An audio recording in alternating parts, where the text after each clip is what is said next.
US-Finanzminister warnt vor globalen Ungleichgewichten und fordert Maßnahmen. US-Finanzminister Bessent skizziert einen Plan zur Wiederherstellung des Gleichgewichts in der globalen Finanzwelt. It's an honor to be here. In the final months of World War II, Western leaders convened the greatest economic minds of their generation. Their task? To build a new financial system. At a quiet resort high up in the mountains of New Hampshire, they laid the foundation for Pax Americana. The architects of Bretton Woods recognized that a global economy required global coordination. To encourage that coordination, they created the IMF and the World Bank. These twin institutions were born after a period of intense geopolitical and economic volatility. The purpose of the IMF and the World Bank was to better align national interests with international order, thereby bringing stability to an unstable world. In short, their purpose was to restore and preserve balance. This remains the purpose of the Bretton Woods institutions. Yet everywhere we look across the international system today, we see imbalance. The good news, it doesn't have to be this way. My goal this morning is to outline a blueprint to restore equilibrium to the global financial system and the institutions designed to uphold it. I have spent the bulk of my career from the outside looking in on financial policy circles. Now I am on the inside looking out. I am eager to work with each of you to restore order to the international system. To achieve this, however, we must first reconstruct the IMF and World Bank reconnect the IMF and the World Bank with their founding missions. The IMF and World Bank have enduring value, but mission creep has knocked these institutions off course. We must enact key reforms to ensure the Bretton Woods institutions are serving their stakeholders, not the other way around. Bringing balance back to global finance will require clear-eyed leadership from the IMF and World Bank. This morning, I will explain how they can provide that leadership to build safer, stronger, and more prosperous economies all around the world. I wish to invite my international counterparts to join us in working toward these goals. On this point, I wish to be clear. America first does not mean America alone. To the contrary, it is a call for deeper collaboration and mutual respect among trade partners.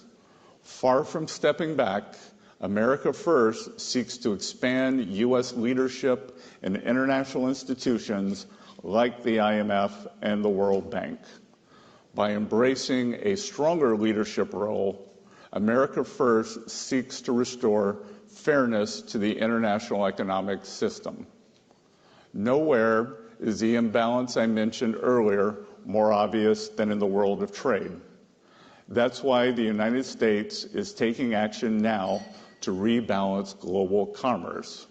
For decades, successive administrations relied on faulty assumptions that our trading partners would implement policies that would drive a balanced global economy. Instead, we face the stark reality of large and persistent U.S. deficits as a result of an unfair trading system. Intentional policy choices by other countries have hollowed out America's manufacturing sector and undermined our critical supply chains, putting our national and economic security at risk. President Trump has taken strong actions to address these imbalances and the negative impacts they have on Americans. The status quo of large and persistent imbalances is not sustainable. It is not sustainable for the United States, and ultimately, it is not sustainable for other economies. Now, I know sustainability is a popular term around here, but I'm not talking about climate change or carbon footprints.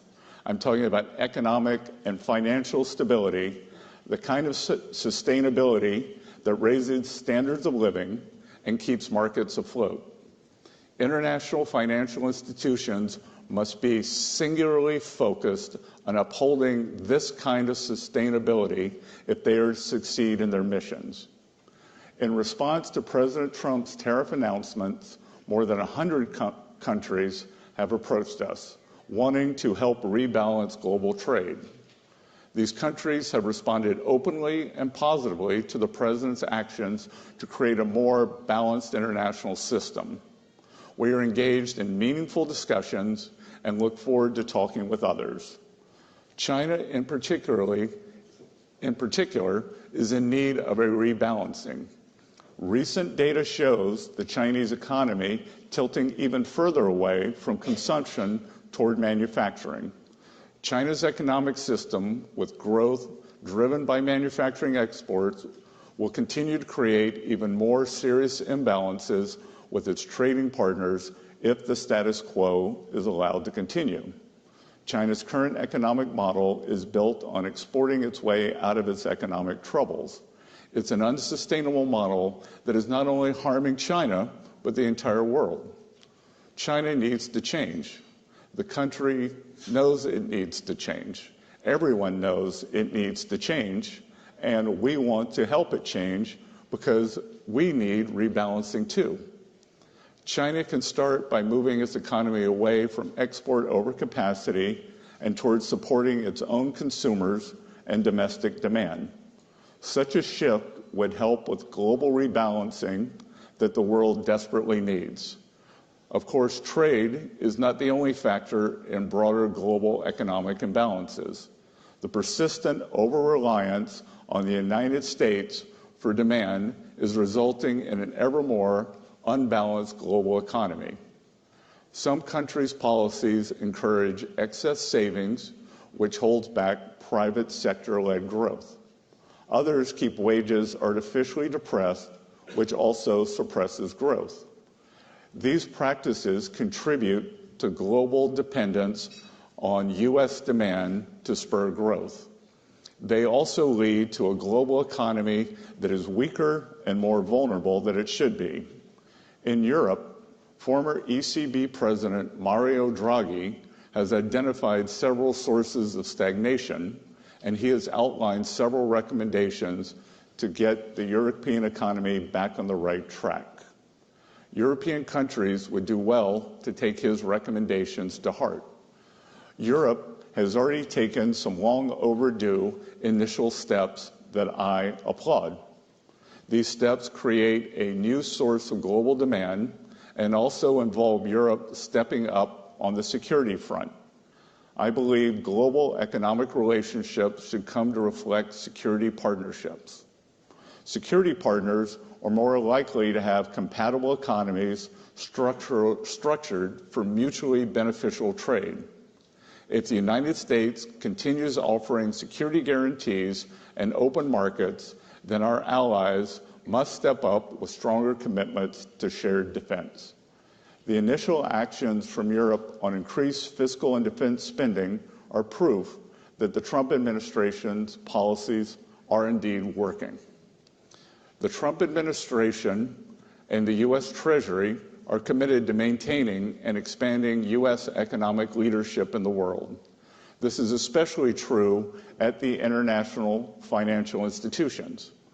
The IMF and World Bank serve critical roles in the international system, and the Trump administration is eager to work with them so long as they can stay true to their missions. And under the status quo, they are falling short. The Bretton Woods institutions must step back from their sprawling and unfocused agendas, which have stifled their ability to deliver on their core mandates. Going forward, the Trump administration will leverage U.S. leadership and influence at these institutions and push them to accomplish their very important mandates. The United States will also demand that the management and staffs of these institutions be accountable for demonstrating real progress. I invite all of you to join us in working to refocus these institutions on their core missions. It is in our collective interest to do so. The IMF First, we must make the IMF again. The IMF's mission is to promote international monetary cooperation, facilitate the balanced growth of international trade, encourage economic growth, and discourage harmful policies like competitive exchange rate depreciation. These are crucially important functions to support the U.S. and global economies. Instead, the IMF has suffered from mission creep. The IMF was once unwavering in its mission of promoting global monetary cooperation and financial stability. Now it devotes disproportionate time and resources to work on climate change, gender, and social issues. These issues are not the IMF's mission. And the IMF's focus in these areas is crowding out its work on critical macroeconomic issues. The IMF must be a brutal truth teller and not just to some members. Today, the IMF has been whistling past the graveyard. Its 2024 external sector report was entitled Imbalances Receding. This Pollyannish outlook is symptomatic of an institution more dedicated to preserving the status quo than answering the hard questions. Here in the United States, we know we need to get our fiscal house in order. The last administration ran up the largest peacetime deficit in our nation's history.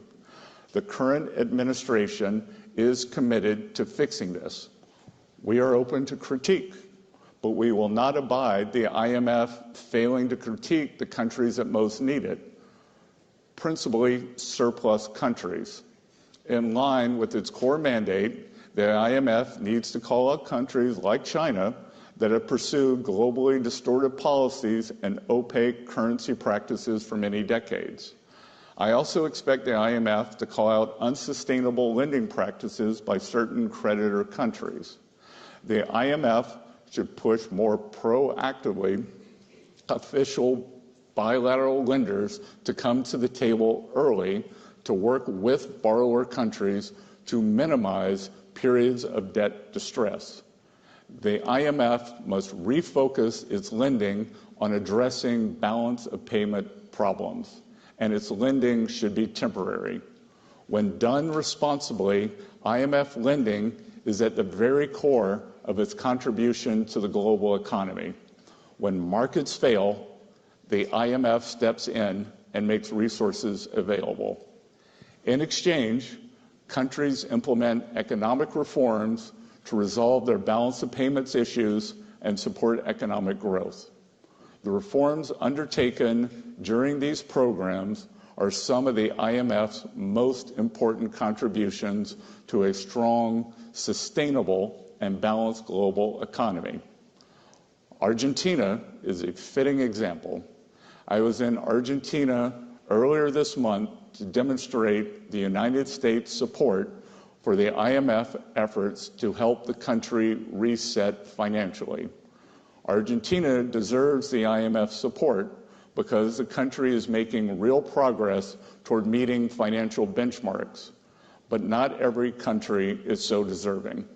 The IMF must hold countries accountable for implementing economic reforms, and sometimes the IMF needs to say no. The organization has no obligation to lend to countries that fail to implement reforms. Economic stability and growth should be the markers of the IMF's success, not how much money the institution lends out. World Bank. Like the IMF, the World Bank must be made fit for purpose again.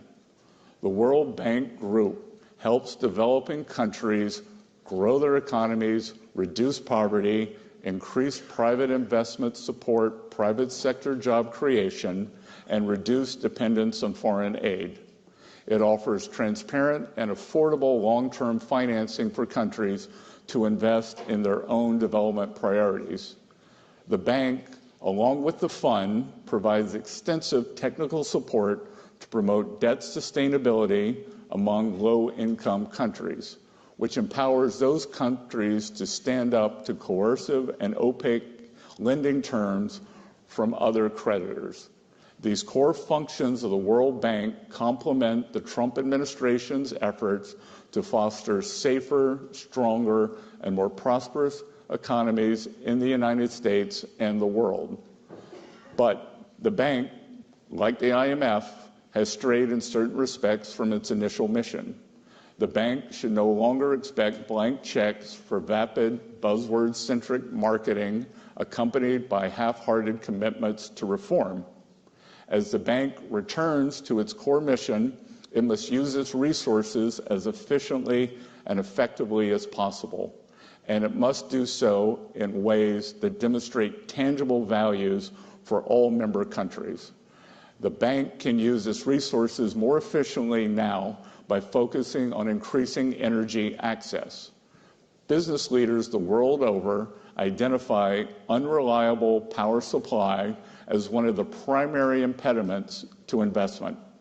The World Bank and African Development Bank's joint Mission 300 initiative to expand energy access to 300 million more people in Africa is a welcome effort. But the World Bank must respond to countries' energy priorities and needs and focus on dependable technologies that can sustain economic growth rather than seek to meet distortionary climate finance targets. We applaud the recent announcement that the World Bank will seek to remove prohibitions on support for nuclear energy, which could revolutionize energy supply for many emerging markets. We encourage the bank to go further in giving countries access to all technologies that can provide affordable baseload generation. The World Bank must be tech neutral and prioritize affordability in energy investment. In most cases, this means investing in gas and other fossil fuel-based energy production. In other cases, this may mean investing in renewable energy coupled with systems to help manage the intermittency of wind and solar. The history of humanity teaches a simple lesson. Energy abundance sparks economic abundance. That's why the bank should encourage an all-of-the-above approach to energy development. Such an approach will make World Bank financing more effective, and it will reconnect the bank to its core mission of economic growth and poverty alleviation. In addition to increasing energy access, the World Bank can use its resources more effectively by starting to apply its graduation policy. This would allow the bank to focus on lending to poorer, less creditworthy countries. This is where World Bank support makes the biggest difference for poverty and growth. Instead, the World Bank continues to lend every year to countries that have met the criteria to graduate from World Bank borrowing. There is no justification for this continued lending. It siphons off resources from higher priorities and crowds out the development of private markets. It also disincentivizes countries' efforts to move away from dependency on the World Bank and toward job-rich, private sector-led growth. Going forward, the bank must set firm graduation timelines for countries that have long since met the graduation criteria. Treating China, the second largest country in the world, as a developing country is absurd. While it has been at the expense of many Western markets, China's rise has been rapid and impressive. If China wants to play a role in the global economy commensurate with its actual importance, then the country needs to graduate up. We welcome that. The World Bank should also implement transparent procurement policies based on best value. It must help countries move away from procurement approaches that prioritize only the lowest cost bids. Such procurement policies reward distortive and subsidized industrial policies that undermine development. They may also stifle the private sector and incentivize corruption and collusion, and result in greater long-term cost. Procurement policies based on best value are better from both an efficiency and development perspective, and their robust implementation will benefit the bank and its shareholders. Related to this subject, I wish to send a strong, and I emphasize strong, message about procurement policies as regards Ukraine.